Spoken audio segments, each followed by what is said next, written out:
Thank you for making time for me this morning. John, I have known forever. He won't admit how long, but it has been a long friendship, and we have tackled lots of obstacles together. And I have thought long and hard about what to say today. I give lots of talks, speak to lots of groups, but there's something unique about speaking to my brethren, to the medical profession. Now, I'm going to share a bias with you that comes from having a lot of doctors in my family. My father was educated during the Second World War in Turkey by arguably the best teachers in the world because he was educated by Jews who had fled Europe from the Nazis. And for that brief period of time, Istanbul University was spectacular. He was recruited to come to this country because there was an appreciation in America that you had high-quality physicians trained in that time in Turkey. And he came here. I remember walking by with him in the hallways when I was a kid, trying to keep up, and witnessing patients having procedures done by him. He's a surgeon, was a surgeon. And they would, despite the discomfort he caused, have great respect, have an adoration for the fact that he'd been there to help. And I do think that defines who we are as a profession. We have a unique ability to give people bad news, sometimes terrible news, and have them still care about what we say. At this time in our nation's history, we need that capability more than ever. Now, my confidence in medicine is reflected in the fact that my father and my father-in-law are surgeons. My brother-in-law is a surgeon, and my son Oliver is a first-year, he's an intern, going to be a cardiologist at Columbia. So I have confidence in the field as evidenced by my family. But our voice has been silenced. We have burnout issues. We don't work out enough. But we also, and I'm going to say it plainly and cleanly, I believe many physicians have lost their mojo. And it has happened because sometimes people in my position have done things that made the job less desirable. We created bureaucratic hassles. We've corporatized medicine, whereas you know, a plurality of us are now owned and for that reason controlled by corporate entities, whether they're insurance companies, hospitals, private equity. There's a move to diminish the professionalism within medicine. So I came today to ask you to come fight with me, to tell you we're open for business. We want your feedback. We're already taking actions that I think if you knew all of them, you'd be impressed at our desire to, through our actions, demonstrate an alliance. But we need you on the front lines right now, the entire profession.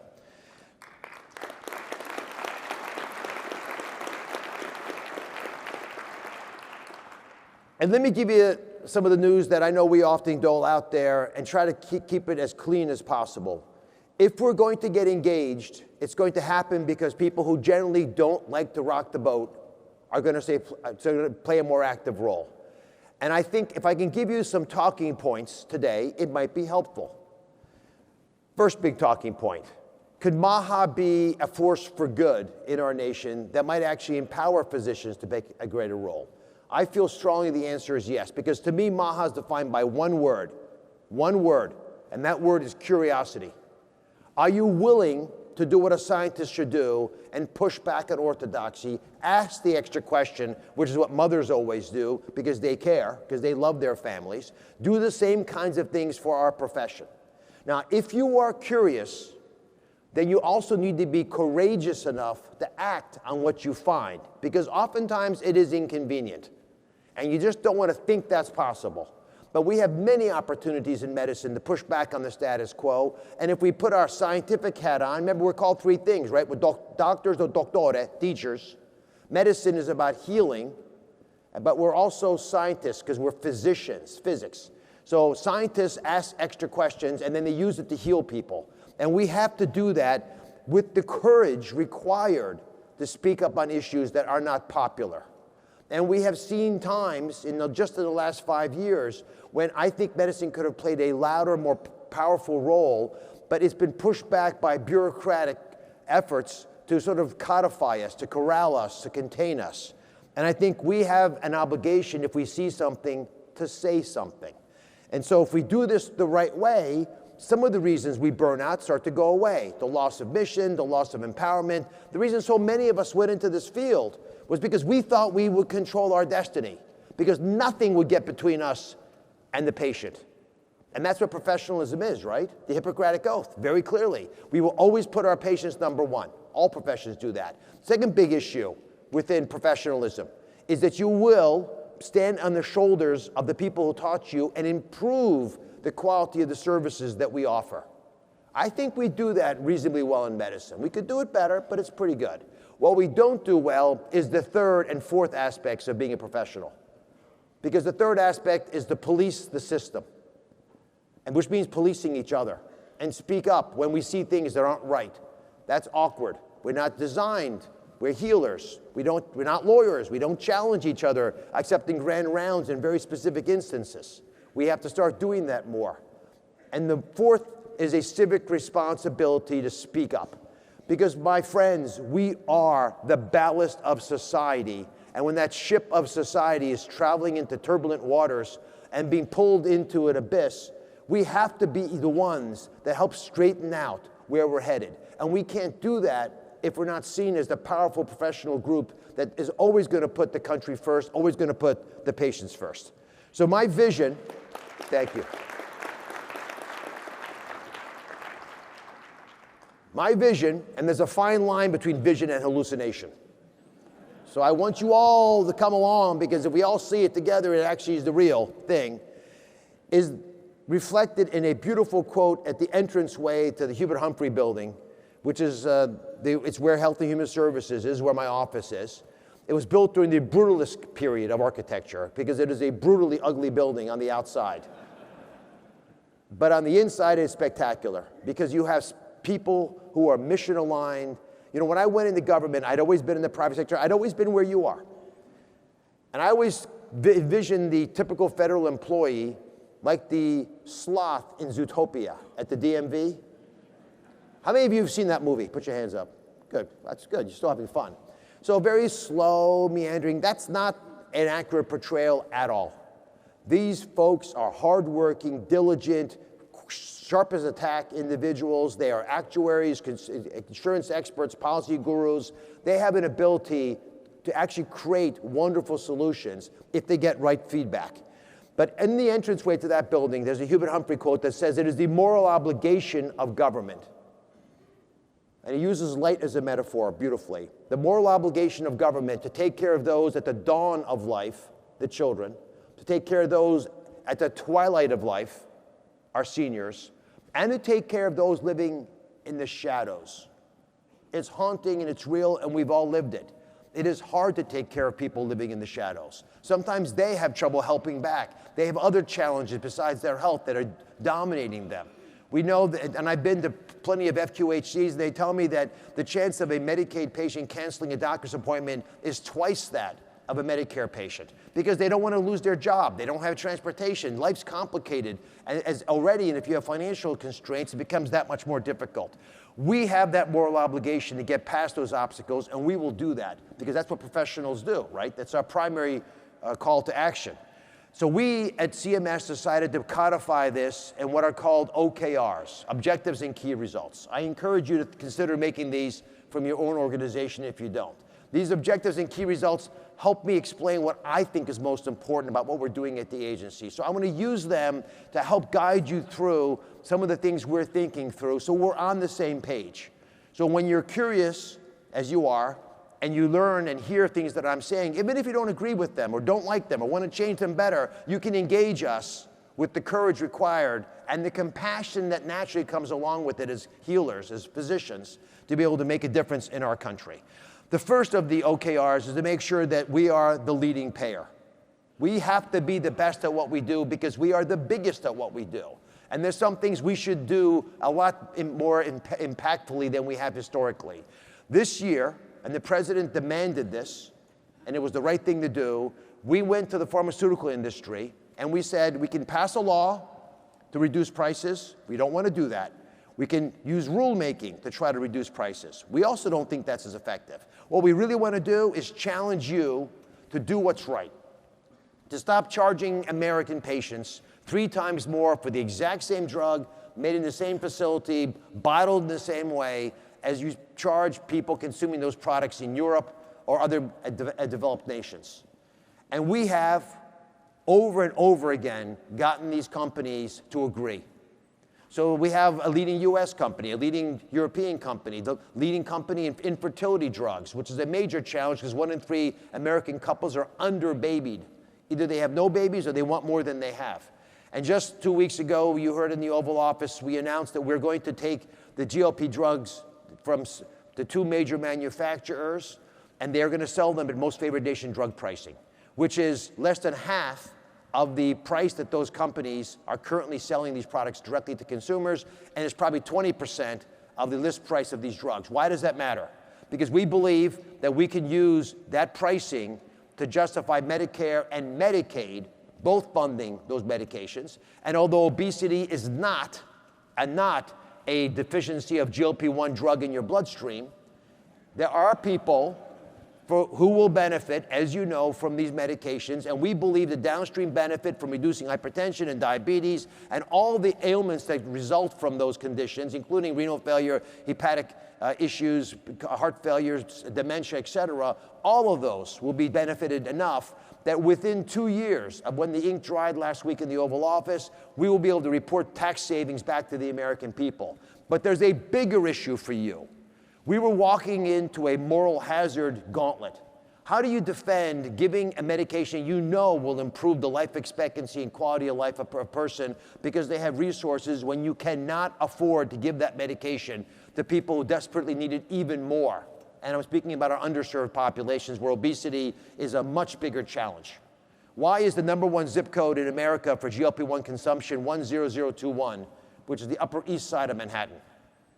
We should be using these medications, if we're going to use them, across the board in a way that makes sense for democracy and makes sense for a country that will always take care of its most vulnerable people, as all great countries do. And because we're in that category, we need to do the same. So we dealt with the moral hazard, we dealt with the fiscal issue, we dropped and pushed prices down. It's the kind of thing we will do to make it easier to afford delivering the care we want in America. That was the first OKR, be the best payer. The second big objective was to make sure we always treat our beneficiaries in a way that empowers them. And we're doing that with a tech transformation that is coming to you in a way that I'm hoping will reduce your workflow challenges, not make them worse. I used to always joke that when the government comes and offers to help, you should get out of the way, because they don't generally help that much. We actually think that this ecosystem that's driven by the private sector is going to bring in every major tech company and a ton of insurgents to create a healthy environment for patients who own their records because they paid for them and should be able to access those records securely, only if they want them, and give them to companies that they think they can trust to help with the management of their diabetes or whatever chronic conditions afflicting them. And we believe which is run by Amy Gleason, who's a tech expert out of the White House, is going to be an extraordinarily successful endeavor. And we have been enrolling more and more companies who pledge to support this endeavor. We're over 400 companies now. Every major company you've heard of has signed on into this initiative. Now, the third OKR is you. You. We have to incentivize providers to make it worth your time and encourage you to do all the things that doctors are trained to do, and nurses and PAs and everyone else who helps us. We are going to develop AI nurses in an effort to help you. You don't have to use them. But we believe that if a clinician's in the workflow stream, there are things AI can do to make your life easier, but they have to actually do more than what EMRs do, which is often just get in the way and hinder your ability to have that precious discussion with a patient, because you're clicking away on the side. We've all lived it. We are making this easier to use for the average American clinician, and if you're using it, your patients will be able to use it as well. We also, fourth OKR, are crushing waste, fraud, and abuse. We have to do this. Think of CMS as a massive hippopotamus with a target on its side. Foreign companies and countries can pierce us using beneficiary numbers, using your NPI numbers. We see it all the time, to the tunes of tens of billions of dollars a year being taken out of the pockets of those vulnerable people that I spoke to earlier, that Tiberi Humphreys was quoted on, and that money is now flying overseas. There are several times more durable medical equipment suppliers in South Florida than McDonald's. It is easier to open a DME than to get a bank account. So we're going to work with Treasury to deal with this issue and start to put some incentives in place for the financial system to be able to work with us. But we need your help too, because we have got to be able to crush fraud and waste and abuse with your help. And we have already stopped, just since I came into this position, stopped more than $1 billion from leaving the building. That's our strategy. Don't let the money go out. I don't care about putting people in jail, because it doesn't work.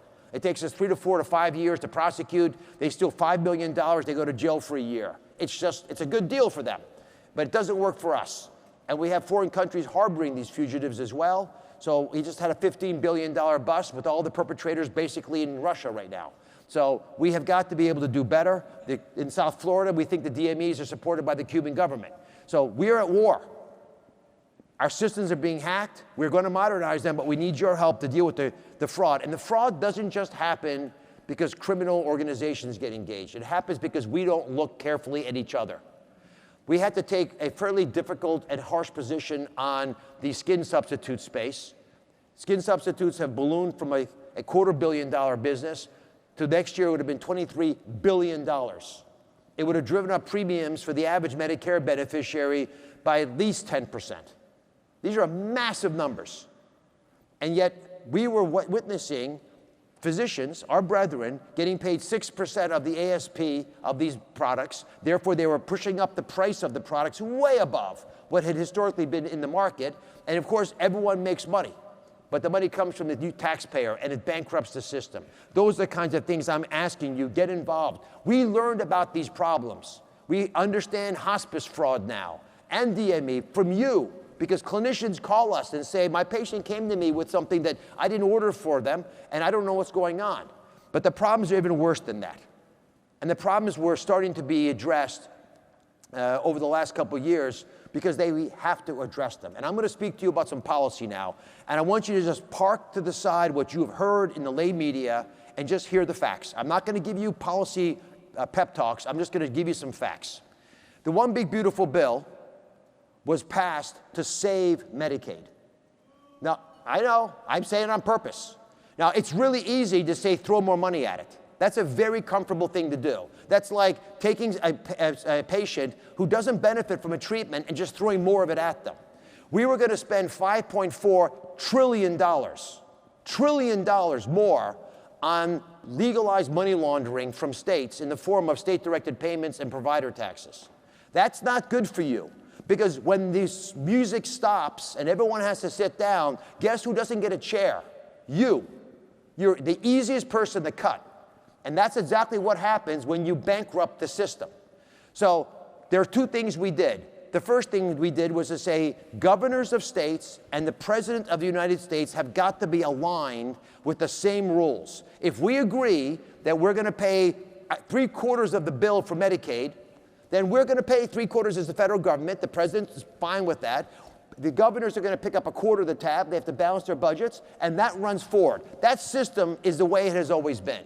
But with the introduction of these money laundering legalized, but still money laundering approaches, that number was all off.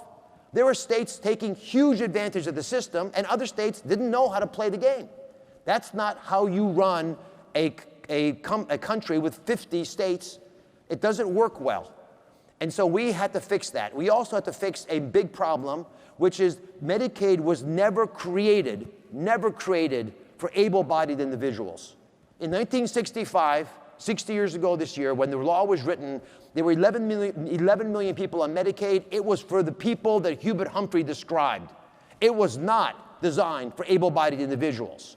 Now, it's fine to use it for someone who's trying to work and they can't make ends meet and they're having an issue or they're sick and they need to get back on their feet. That's fine.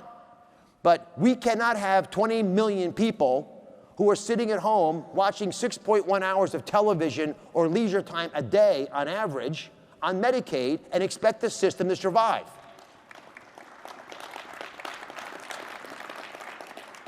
So we are working overtime to make sure we have a mechanism to help those people get jobs. We have a community engagement program that we have worked tirelessly on with the same tech system I mentioned earlier, and the leadership of the country is coming in, and all the governors are working on this with their state Medicaid and state health offices. We're going to find a way of adjudicating whether someone's trying to get a job. And if they're trying and they can't make it, we're going to try to give them an educational opportunity or a chance to volunteer, or they will get a job because we'll push them into the state employment agency so they have opportunities.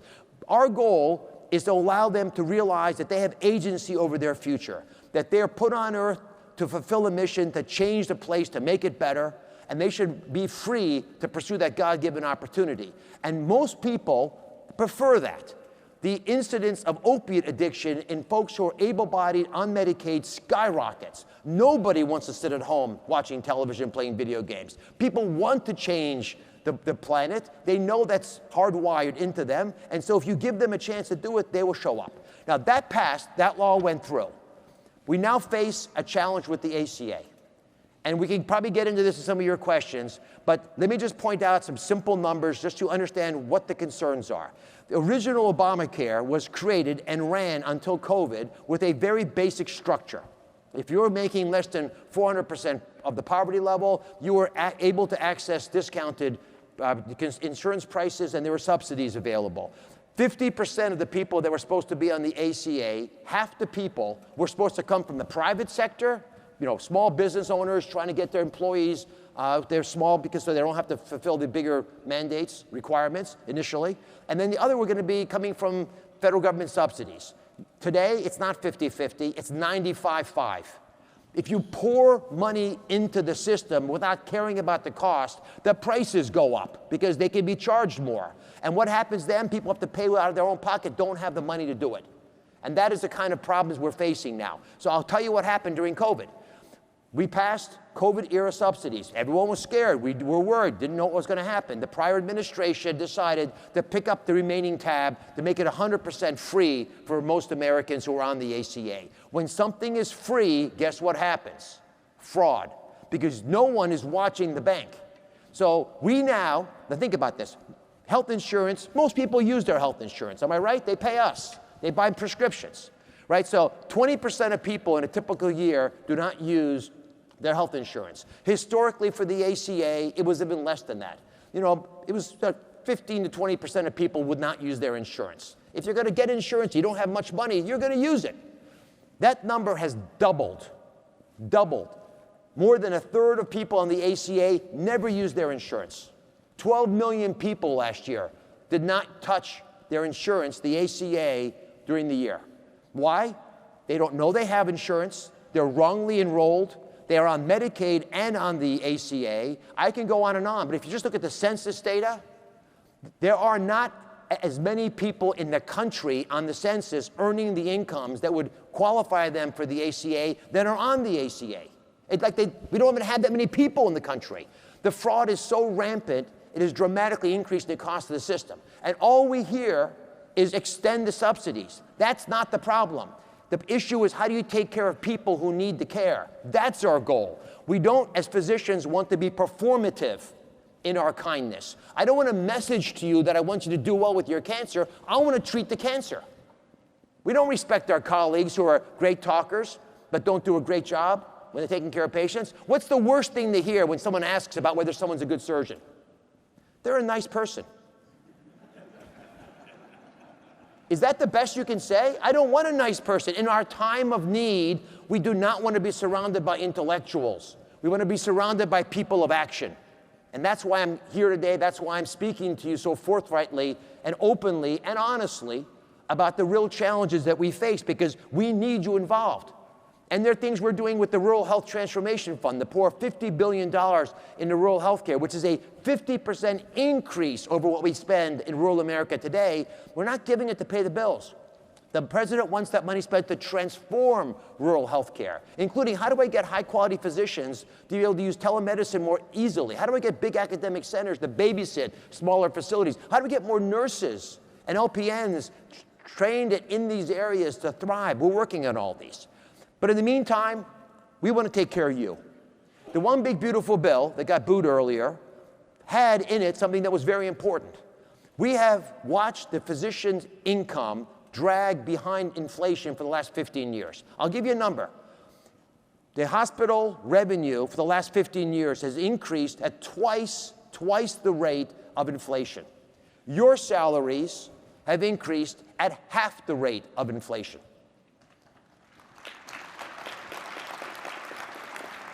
So the one big beautiful bill has a 2.5% increase in your payments. And on top of that, we passed what I think is the right thing to do, which is to increase an additional amount, especially if you're in an advanced payment model. So we are now, and we have, as you saw last week, approved the largest increase to clinician reimbursement in the last 6 years. And I think it's well-deserved, and I think it begins to balance out the payment incentives in the system. But it only works if clinicians use the money to free themselves to do things like evaluate the possibility that technology can help them take better care of patients while reducing their workload, the bureaucratic workload, and the burnout that accompanies it. If we kill the clipboard and deal with things like MIPS, which is an outdated approach to trying to keep up with what you're doing, it doesn't work. But these answers are better coming from clinicians and offices, and the AMA has at least a structure to be able to organize this input in a way that's impactful. Now, yes, we had an efficiency adjustment. People like me, specialists, took a pay cut, over 2.5%, because what we're doing is getting more and more efficient, and we want to pay people for the time they spend, not arbitrary numbers that are harder to define. So we took that money and we put it into primary care medicine, where I don't think we pay enough to folks. My son graduated medical school. No one's going into primary care. They can't pay back their debt. So we want to pay more into that area. We want to align the incentives with the actual resources consumed, and by doing that, create a healthier system across the board. Now, I want to touch on a few other items and open up the questions. Site neutrality is a major issue for us. Now, you all know about it, but folks generally don't track this that effectively. But we cannot afford to pay significantly more to procedures done in one spot than another spot, because if we do that and pay extra, for example, to hospitals, because they have overhead burdens that we have created that they have to charge us back for, what do? They just buy your practice, right? They'll have the EKGs all done at the hospital and take you over, which has, of course, led to some of the challenges I mentioned earlier with clinicians not being able to run their own shop anymore. On the other hand, hospitals have got their own problems. We've made the bureaucratic burdens inappropriately high on them. So if we deal with their bureaucracy, so their costs are more effectively passed along, and give you the freedom to stay on your own, to run independent practices, which I think has a healthy aspect for the American people, because now you're truly able to be curious and courageous with what you find out, and you don't get fired over it, or pushed out of the system because of it. That makes the system a true market system, and you'll then take steps forward to make sure your patients join in this evolution, actually revolution, in the way we think about information transfer in medicine. And so we are working on site neutrality issues. As you saw in the rule, we have a change in now how we're going to pay for drug infusion therapy, so it is site neutral. There are others that we're considering as well. We have new payment models for chronic illnesses, which I'll speak to. We have ambulatory specialty models now to deal with congestive heart failure and back pain, which are highly, very expensive and highly overutilized codes that we know we can do better on. But let me conclude with prior authorization. How many of you like prior authorization? Bureaucratic hassle. You have this precious covenant with a patient. You're sitting in the temple, your office, talking about stuff that really matters, and the long arm of insurance comes in there and grabs you and wants to help you do a better job. Now, there are times when that interaction is important. There are definitely services we overperform. But the way we have allowed it to take over the system, nobody likes. So, because we have the power to convene at CMS, because we're open for business, as I've offered to you, we went to the major insurance companies and we said, this is bad for your business, it's bad for the American people, and it's destroying the ability of clinicians to practice. They're spending 12 hours a week on prior auth. And guess what? You spend 12 hours, the insurance company is spending 12 hours with their doctor going against you. It just wastes everything. So we looked around the country and found there were better models out there. We went to the insurance companies and said, again, we can pass a law, painful, like a club, doesn't always work so effectively, and it's not so nimble. We can pass rules, best we can do, but we'll use them if we have to. But you guys in the private sector know exactly what's wrong. Fix it. And if you don't, we're going to use these other tools.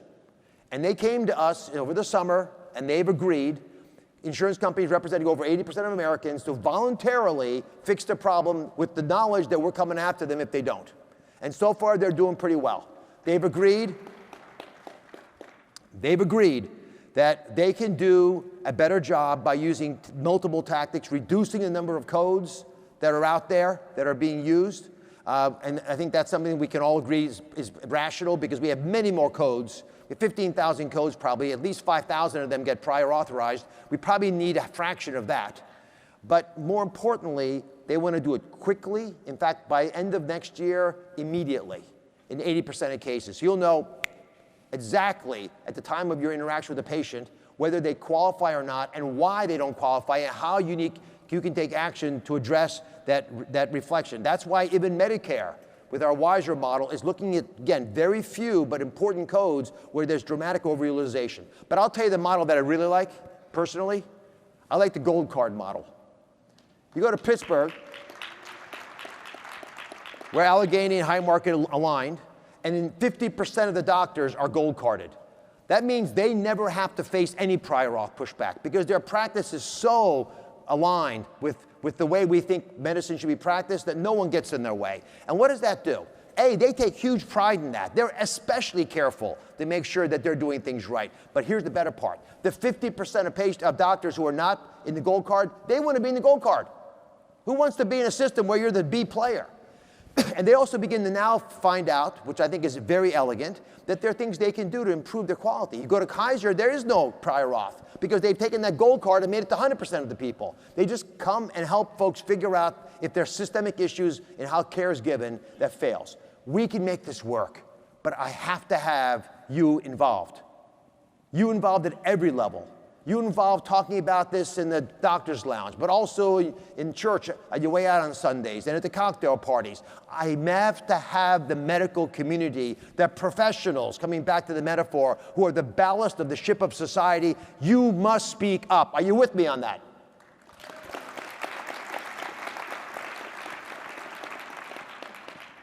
We're going to do this over and over again in different sectors of the health economy. You're going to hear a lot about it. You are the tip of the spear. MAHA is part of the solution. We're using medically tailored meals differently. We're starting to try to take advantage of the financial tools we have to incentivize better tactics, better behaviors on the part of corporate America. These SNAP waivers, which allow schools in states to afford to give their kids healthier food. These things make a big difference. Doctors should be part of this. We have diabetes prevention programs through our model CMMI. They're out there. Join them. We want to grow the accountable care organization, so there's upside and downside risk, so high-quality doctors can benefit more and get paid more for the work you do. We need you engaged in the technology transformation that's happening in the medicine. And I will leave you with the deep belief that you cannot be a wealthy nation without a healthy nation. Don't think of what you do as a cost to the country. What you do is an investment for our country, and I'll give you a stat that will come in handy at the water cooler. If you were born in 1964, you will, on average, retire this year at age 61. If we, all of us, the collective we, if we could get the average 61-year-old to be healthy enough that they want to work another 2 or 3 years, that is worth, listen carefully, $1 trillion to the US economy. $1 trillion to our GDP, dwarfing everything else you might complain about in healthcare. Our value to America is when we make the country fit, when we get it to this fighting position, it can compete and win and drive value for our people and for the entire planet. We will remain the shining city on the hill, which is fundamentally why so many came from other countries here in the first place. It's why my father came, because he realized there were opportunities in America that only America could create. That's the country that we want to be in. So I ask you to be meek. And what does that mean? Meek doesn't mean weak. Meek in the Bible, when it says the meek shall inherit the earth, it's about having a sword, a sharp sword that could do terrible damage. And you, because you're powerful, elect to sheathe it and put it away so you, at a precious time, can have a conversation, a discussion, an argument, whatever it takes to figure out a better way forward. We have to have doctors be brave enough and curious enough and courageous enough to lead us forward. God bless you all.